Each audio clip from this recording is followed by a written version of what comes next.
বাংলাদেশের নিউজ আপডেটে আপনাকে স্বাগত জানাচ্ছি আমি মাহবুব শারক।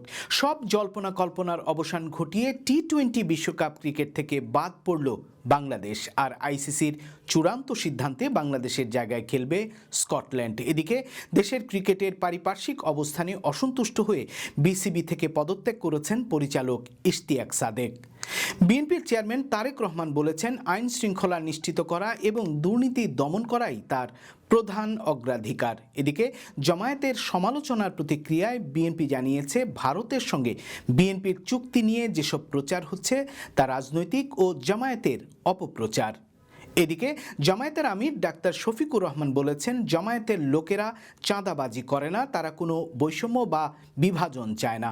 বগুড়ার জনসভায় ঐক্যের মাধ্যমে জাতি গড়ার অঙ্গীকারও করেছেন তিনি।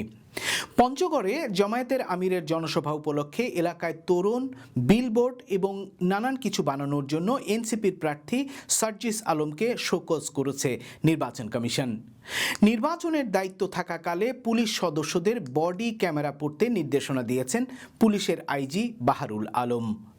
গাজীপুরের কোনাবাড়িতে একটি কারখানায় বিক্ষোভকে কেন্দ্র করে পুলিশের সঙ্গে শ্রমিকদের সংঘর্ষের ঘটনা ঘটেছে। এতে 10 জন পুলিশ এবং 50 শ্রমিক আহত হয়েছে। বন্ধ করা হয়েছে কারখানাটি। এই ছিল আজকের বাংলাদেশের নিউজ আপডেট। আল্লাহ হাফেজ।